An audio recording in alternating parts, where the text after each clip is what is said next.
episode here on a midday on a Wednesday as the Cubs overnight struck a deal with pitcher Jameson Taillon, right-hander, former Pirate, former New York Yankee, and we're going to break all that down. We're also going to just get into some of the news and notes of the day already as it's played out here at 11:30 Central Standard Time, including a certain former Cubs catcher potentially signing with a rival.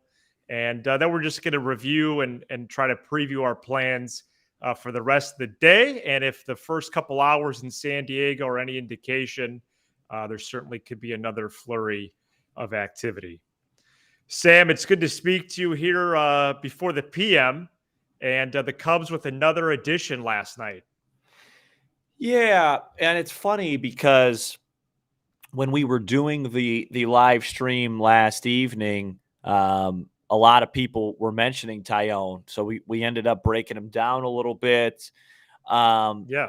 Look, my thoughts on this. There's a little diet soda. There's a little. It tastes good. It's carbonated. It's not Senga and it's not Rodon, and so it's Jameson Taillon.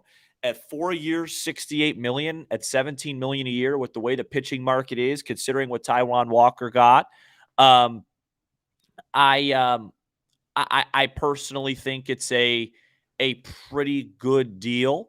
He's a big curveball slider guy. We know that the Cubs organization is a big fan of that.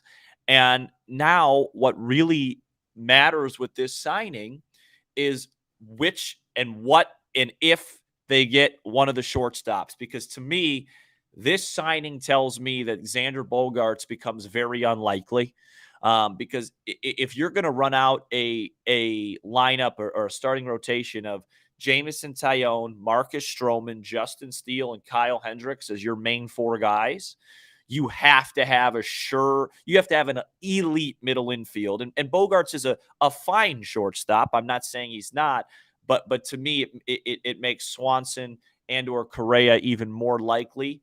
But we'll talk about that in a little bit. What did you think, Matt? Yeah, well, I'm excited. I remain excited just about how much Jed Hoyer is active, and he's proven to be one of the most active organizations right now that the Cubs continue to perform well in San Diego and are hot on the trail, and as the hot stove heats up, so do they. I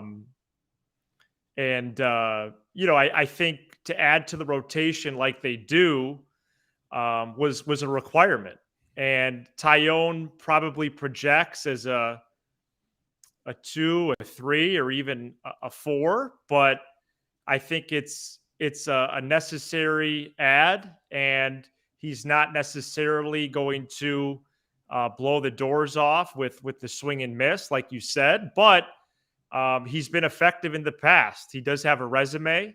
I think his resume slots him into about that 3 spot if you consider Stroman and Steele. And kind of see where the young guys match up at the back end of the rotation, whether that's a Wisniewski or a Killian or some of these swing players, as you've called them with Sampson and then of course Kyle Hendricks return or not. So we'll see. We'll see what happens and how that shakes out this March. But the value was very fair for where this tier is lining up with dollars. I had guessed 3 years. We were exchanging a couple texts last night, but I was 465. I put my you were right. You were right on, and I said 3 for 50. So he got 1 more year plus a little more cash. And this doesn't prevent any other future move with the Cubs. I do think your angle is definitely something to keep tabs on and is unique. That perhaps with all these ground ball pitchers. That really heightens the priority for Swanson. And so, it seems like it was trending that way anyways, but if we could kind of do some treasure hunt, I think this signing may indicate that as well. Yeah, and I think that's a good segue to get into. I'm not for my comment trick didn't work, so we'll see if it pops up for me, or for us. But Yeah. this is a good segue into the shortstop market because you're starting to hear murmurs now that Bogarts is more likely to go back to Boston, and what does that mean for Swanson and Correa? But one thing I think is important to note with the shortstop market that I don't think people have put two and two together is this. Mm-hmm. There was a rumor that came out Monday night that said that don't count out the Cubs. There's a long shot that they could sign Bogarts and Swanson. Obviously, that's probably not going to happen. But what that tells me is if they're willing to sign both those guys, then Right. they absolutely can get into a bidding war with Correa. Yeah. Right? Like, because just think about it, just simple math. Those guys combined are going to be like $300 million. Right. Well, if you're willing to spend $300, you're willing to spend $300. Do you know what I mean? Yeah, unless the price for Bogarts has jumped up somehow. Right. Whether that's the Red Sox, not saying they're in desperation mode, but maybe they're just up in the ante, and as Bogart's home team, they're trying their best and increasing their efforts. But yeah, that number for two players is very intriguing as opposed to Correa for which would be the one player. Right. And then the other thing with the shortstop market, just in terms of where people could go, that could be interesting, and kind of we'll see the progression there, is Aaron Judge went back to the Bronx. Right, which means So the do the Giants Giants they're going to overpay for overpay. Correa? Right, Yeah. right. So it complicates things a little bit. But overall, so far, I would say check mark with Cody Bellinger. I would say I am content with the Taillon deal. And now we all wait and see what happens with the shortstop market. They need one. They got to get one by any means necessary. And should we just run through a quick couple comments here? Yeah. Do you TBD. see him on your screen or no? No, I only see him on YouTube. Well, whatever. Did you try your trick from yesterday? Yeah, I told you. I just said my trick didn't work. Oh. Maybe it just takes a certain amount of time to come up on here. I'm not sure. Yeah, I don't know. Still TBD on Taillon being a diet soda or regular soda, but we could admit, Sam, that Taillon at a minimum diet share. Yeah, it's an interesting one. It really depends on the shortstop that they sign.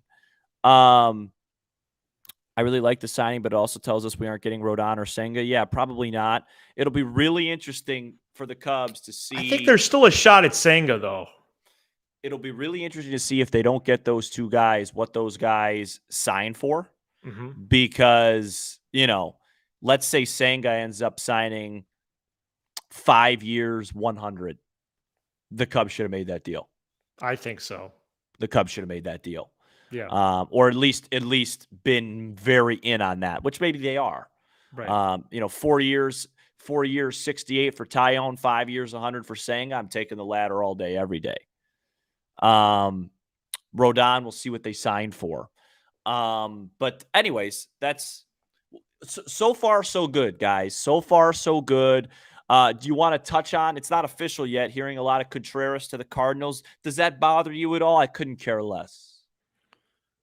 Does it bother me? No. I mean, he's free to go wherever he wants, but just please know that I will leave no stone unturned when the Cubs play the Cardinals and him. I will move mountains to make sure that us Cubs fans, have him towards the top of the list, if you know what I mean. Yeah. I mean, with the rival team is tough.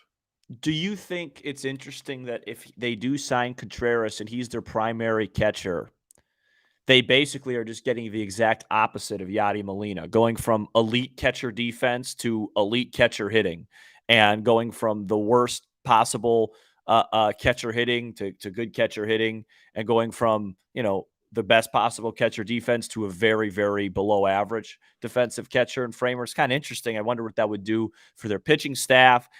Wainwright's going to be back for another year. Will Wainwright have a personal catcher? I bet you it won't be Contreras. Those would be kind of things that I would look at. But from a Cubs fan's perspective, my guess, and it's not official yet, but we'll look Everyone will freak out. He'll get off to a hot start. Everyone will be like, oh my gosh, why didn't the Cubs re-sign Contreras? And then 162 games will be played. You'll look up and be like, oh yeah, that's why.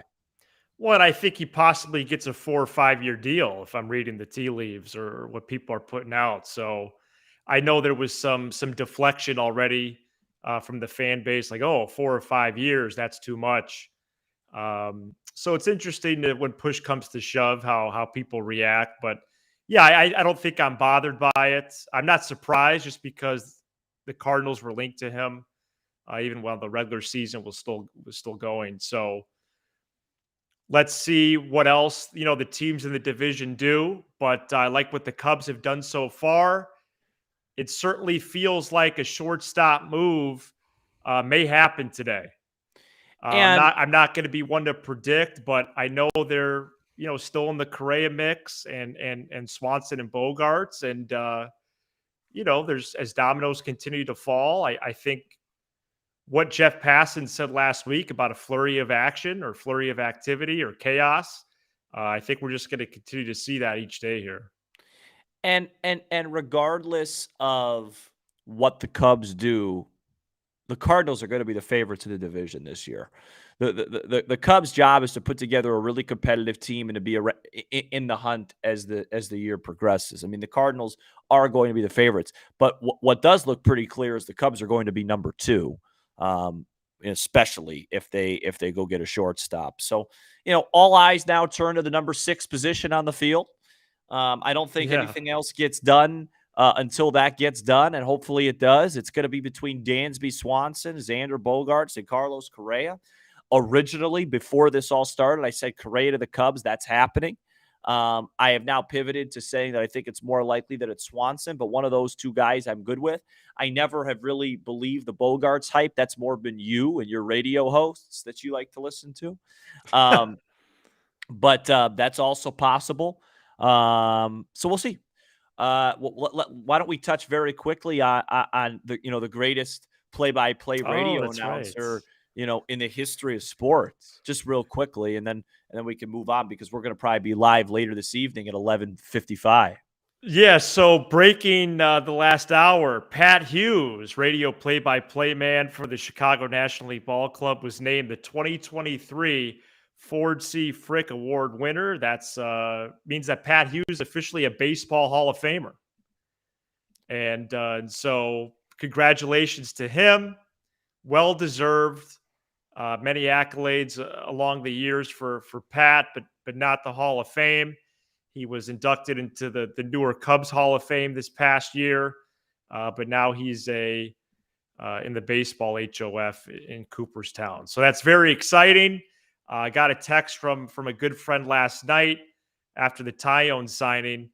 They were already visualizing and imagining and hearing Pat Hughes saying Taillon's name in the way he does. And so it all blends together here. And yeah, really excited that he won that, and it's well deserved. Yeah, it is so well deserved. I'm glad Steve Stone didn't get it. It couldn't be more justified. I think he's the best in the business. I've listened to plenty of radio guys. It's a great honor for him, and what else is there to say? Let's just run through some comments here for the last minute or so. What do we got there? Do you think outside of catcher, this is the realistic target for the Cubs on any team? It looks to me only out of contention is prospects, free agents. There is. I think you meant to say there is a realistic trade target. There may be a pitching trade target here if Taillon's the only move that they make. But yeah, most likely right now it's probably just catcher. Contreras is getting a 5-year deal. Oh, here you go. Here you go. It's close. It's not finalized. Let's see. John Heyman's had a rough offseason. Well, he screwed up yesterday. Yeah. Yeah. You know what? It was a big one. No, you don't screw up. The Cardinals and Wilson Contreras are close on a 5-year deal. Mm-hmm. Yeah, it's a lot. What that and you got to assume that's going to be close to the $100 million range. I would not want the Cubs to spend that. No. Especially if you could trade for Murphy at 800% less of the price and the same production. It's too much. No, this is good. Go ahead, St. Lou. Well, yeah, the Cubs weren't trying to bring him back anyways. No, but I just know how Cub fans think, Yeah. All right, well then let's see how the day progresses. Let me just run through one more here. Are we going to pursue another live show tonight, you think? I think if there's another big Cubs signing, we absolutely will go live at the same time we did last night. If it's crickets, then we just do a regular show. Two on demand, yeah. I think that's kind of the plan, and it's 11:45, which means it's 9:45 on the West Coast, which means Jed Hoyer's just having some waffles, and it's time. Do you know what I mean? Yeah, no, there's still much of the day to be played out here. So so if they make a signing that's of significance, okay. Can I just say one quick thing before? Before I do my teaser, go ahead. Yeah. I just want to say one quick thing because I said this on the Recycled show. I'm seeing a lot of this on Twitter. Hey, listen, Jed's doing all he can. If they pick another team, it is what it is. No, that's not how it works. This is his job, folks. His job is to make sure that people want to come play for the Chicago Cubs. The Giants failed in their pursuit to Aaron Judge. They didn't get it done. Sure, Judge's heart probably was in New York. I get it. It's their job to make his heart want to be a Giant. You don't praise these guys when they make good moves and then say, "Oh, you tried, you sent an offer. His heart was elsewhere." One of these shortstops needs to be wearing Chicago blue and red. And if it isn't, it's a failure. I don't care where their heart is. I don't care how many teams outbid them. It's your job to convince him that this is the best place for you. And I think they are doing that. And it's just a matter of confirming one of those guys and moving forward from there. So if the Cubs make a signing, I'll call of significance, okay? Because respectfully to former Red and Tiger Tucker Barnhart, if the Cubs sign Tucker Barnhart today, we're not going to be live tonight. No, but we will. But okay. How about for Mastrobione? Yeah, no. And I'll have lunch after this, by the way. Speaking of that, but it's of significance. I think we know who's in that pool. We'll be back tonight live. Otherwise, join us for our regular episode, which will hit everybody's feeds on Thursday morning. Anything else here? We need to wrap up. Yeah, we got one quick comment. Matt, absolutely in love with the quarter zip. Will you bring it back tonight? Yes. You should wear it every show. You're amazing. Yeah, well, this is some game day. I made that comment up, by the way. This is some school/game day gear. Got a basketball game tonight, so that's what you're seeing here. And I suppose I would be wearing the same thing later. So 9:30ish tonight. Yeah, I think it would be a similar time frame as yesterday. Sure. Yeah. Forget my sleep needs. Right. Yeah, I got about 5 or 6 hours last night. I was very excited. I didn't sleep well, and quite honestly, I don't feel well today. Okay.